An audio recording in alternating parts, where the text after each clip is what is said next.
Uncle Grady. Ready? Yep, I'm ready.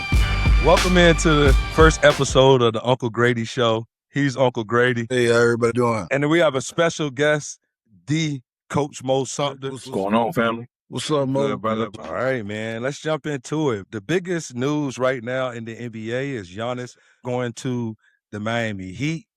And I really want to know y'all thoughts, man. Did this make the Heat the team to beat in the East now?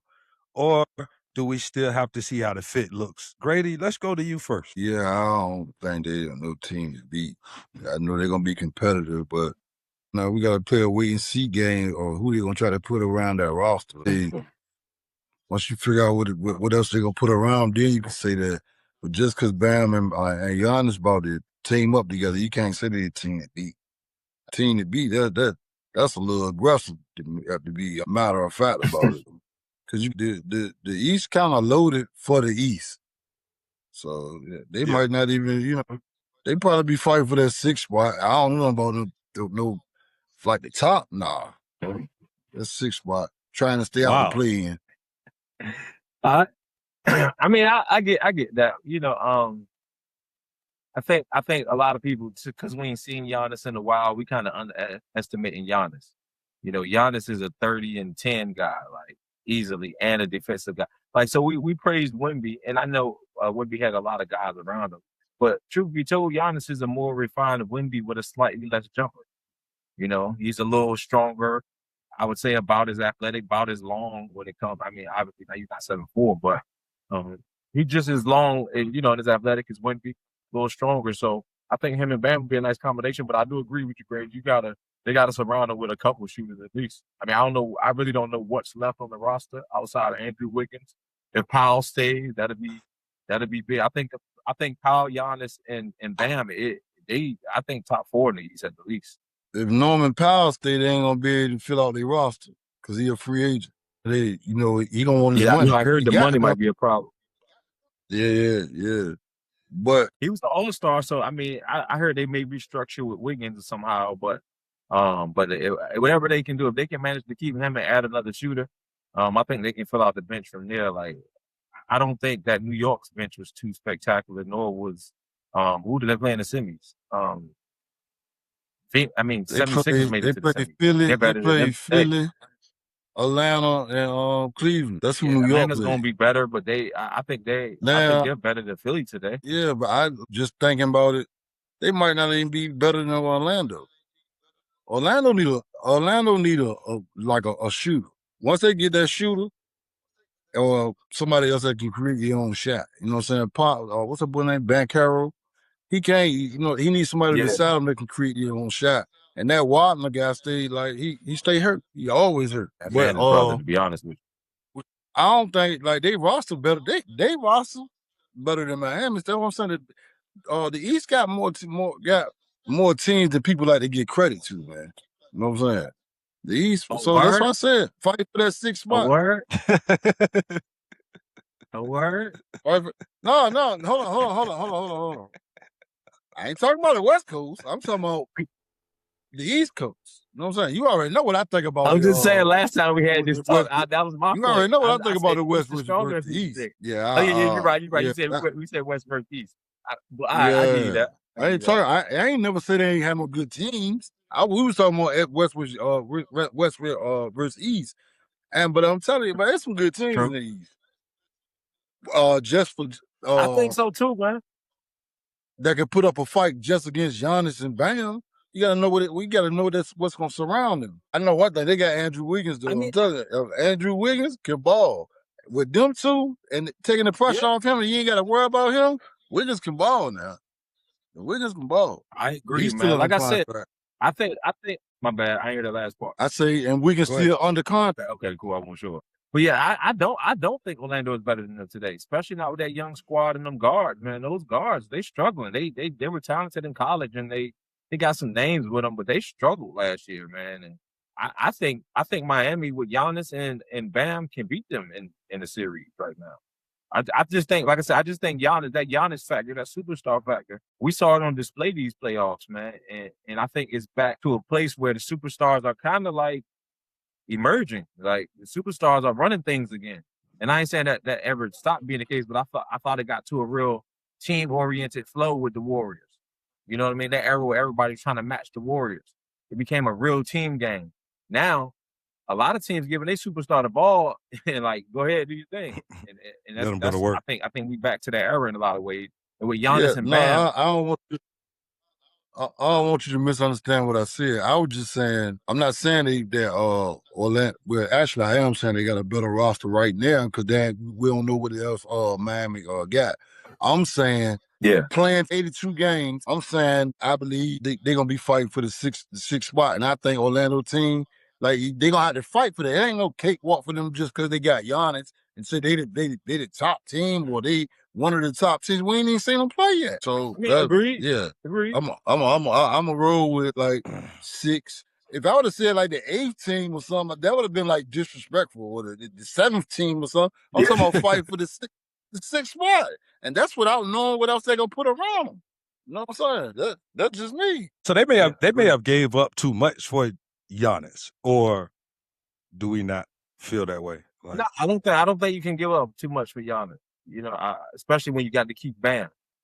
I mean, Tyler Hero, like, what did they really give up? They gave up Tyler Hero. Like, I don't trust him. Like, I don't think I can team. He's a 4th guy for real.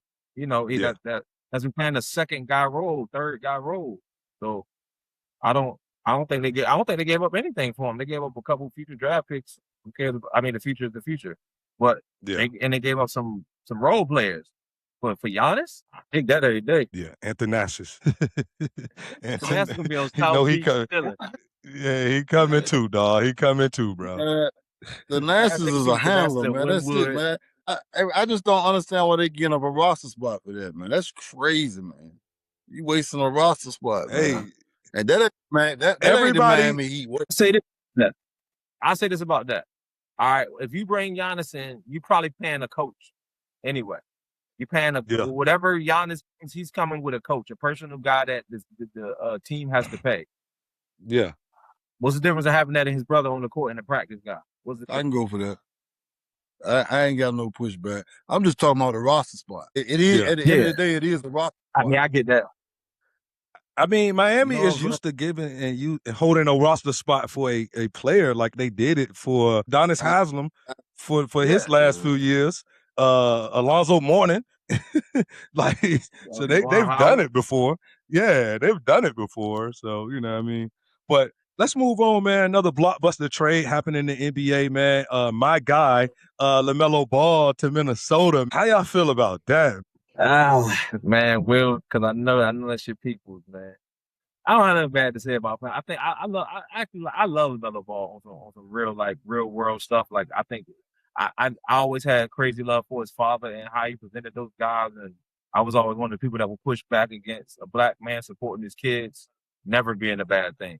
You know, just because it's basketball, if he was a scholastic leader, we'd be like, yeah, man, he's supporting his kid because he's playing basketball. It's a bad thing. So I never respected that about the media, and I love everything about the branding, the shoes, the logo, everything that they did on their way up, man. I love everything about it. With that said, style of play, him and Ant, I think Ant, this is just my personal thoughts. I think LaMelo is going to take some shots that Ant that's going to get under Ant's skin. I just think just his style of the way he plays recklessly, I think it's going to come to, and I don't know how long, I'm not saying this year, they're going to have some fun now. They're going to have some fun. It's going to be electric. I don't know how much they're going to win, but it's going to be fun and electric for sure until it's not.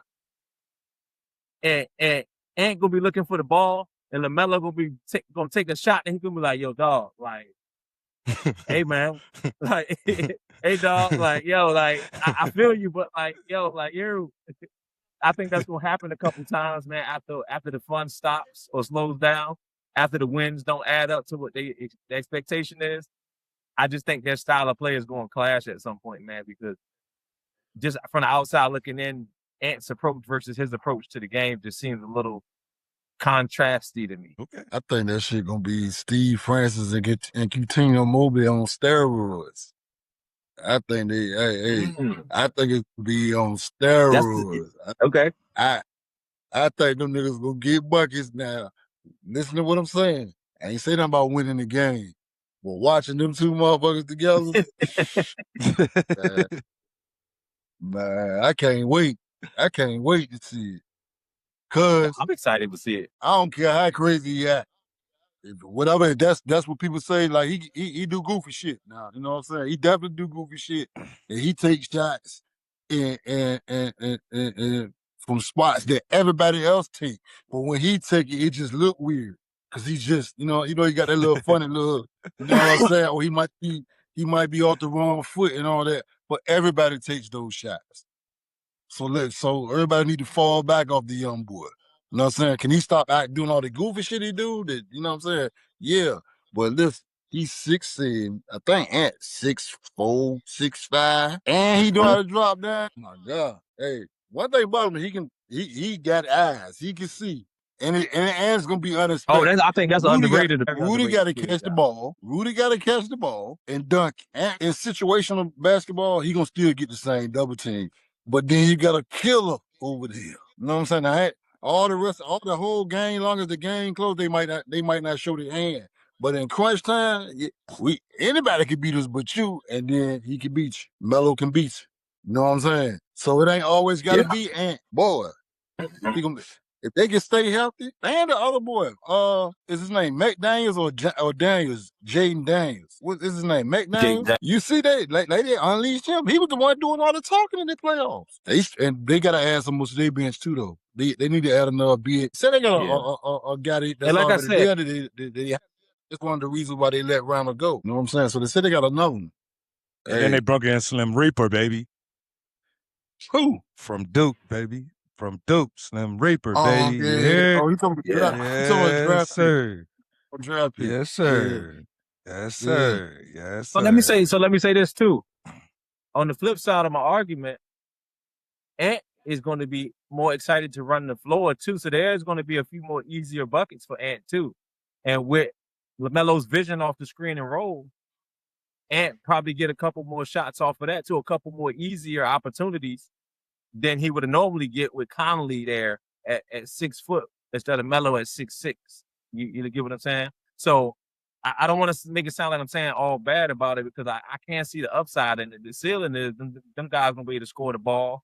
You got 3 doggy dogs out there, and like you said, McDaniels and Melo and Ant. So there's more shooting, there's more consistent shooting. So it's some upside to it, man. What if Melo, being the second guy, unlock him to turn him into a better player?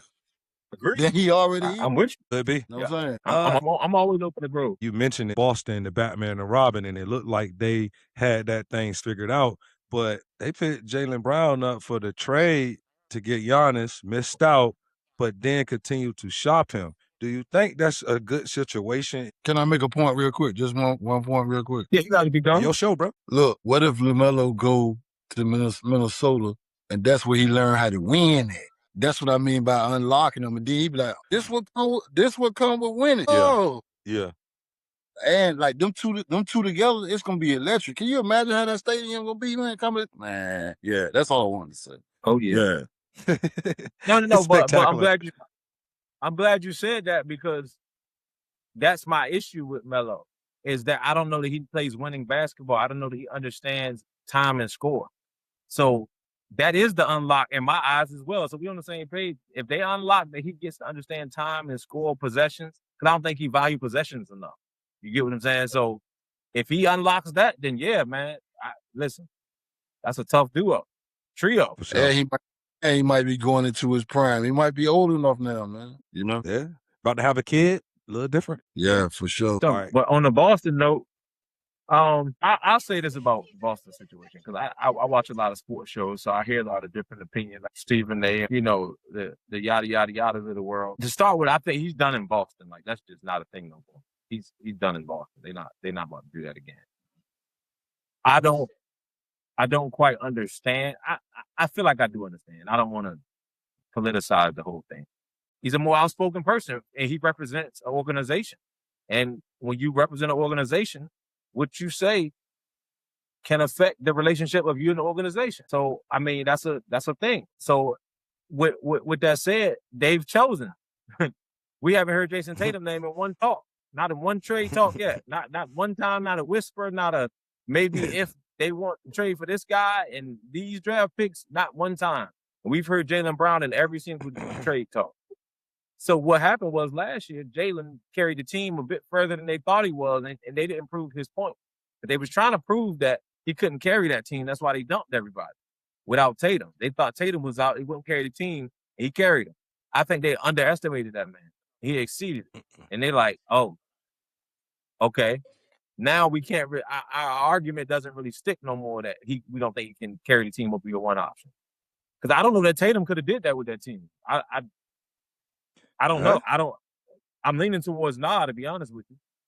But I seen Jaylen Brown carry the team by itself. Like I seen it with my eyes.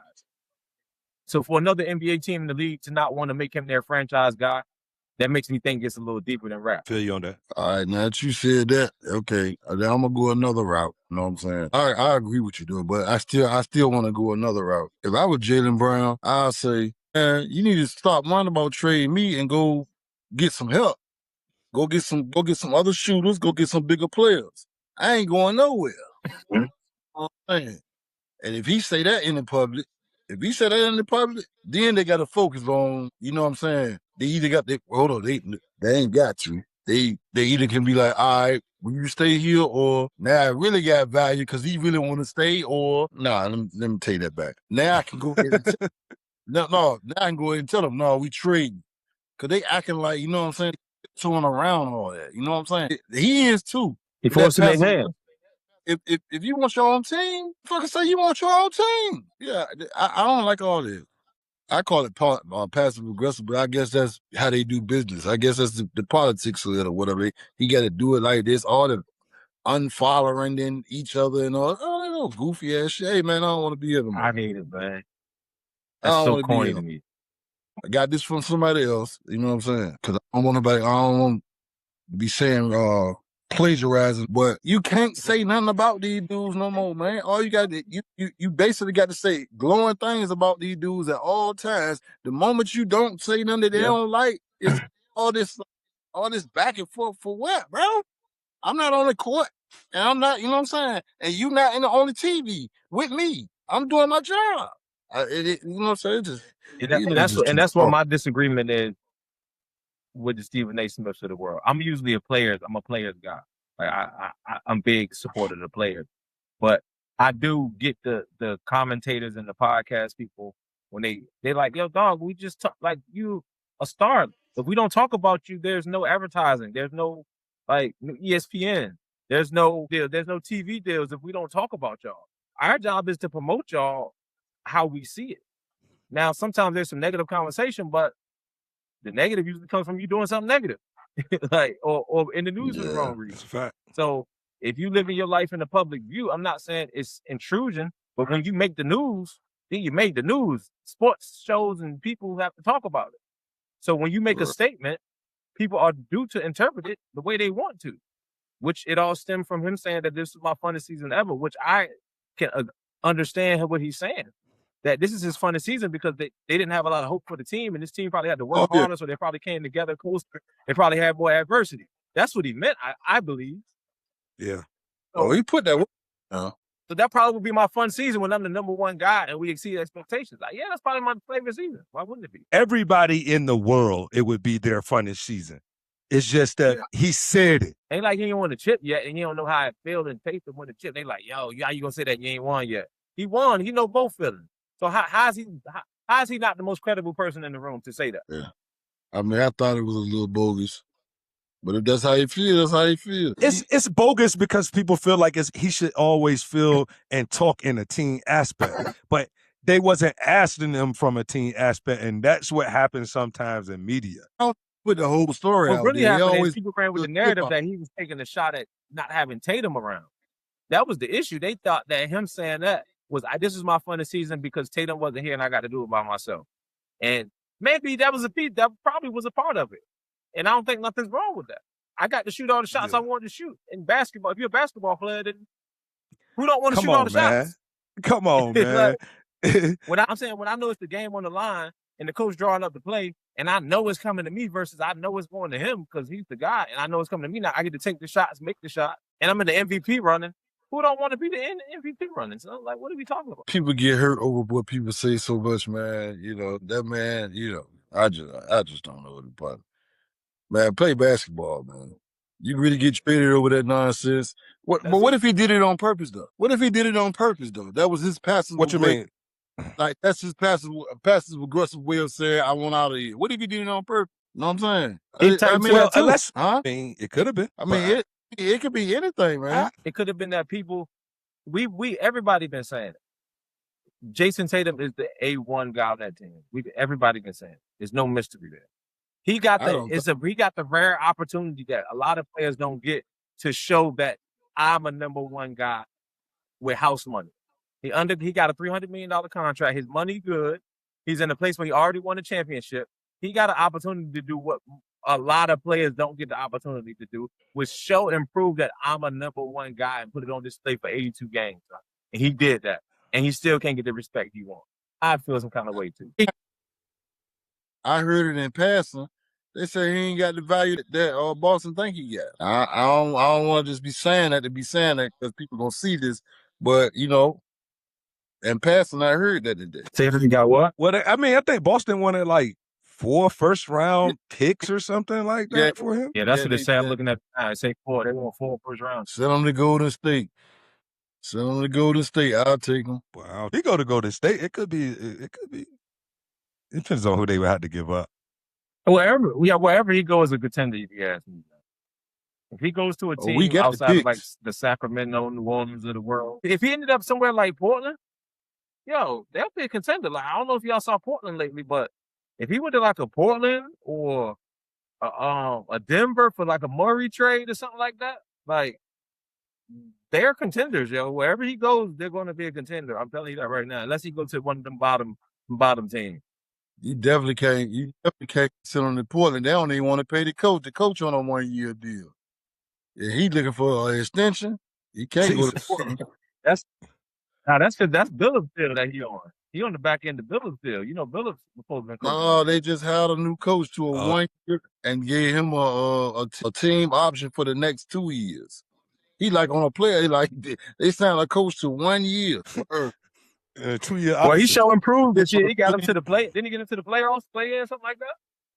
No, they hired him off Spurs bench or either Orlando bench. I forgot the dude name. They hired a new coach, man. Yeah, that new owner. Oh, they just hired a coach. Yeah, he definitely. They just hired a new coach. Is what he's saying. By not trade that man to Boston, man, I don't want to pay nobody. Thank you, Coach Mo, for coming on. For sure, got to get back on next Saturday and continue to talk this NBA. Grady, hey, man, congratulations on your first episode, man. Me and Mo have been here. We know how it feels. Consistency is the thing. I appreciate you.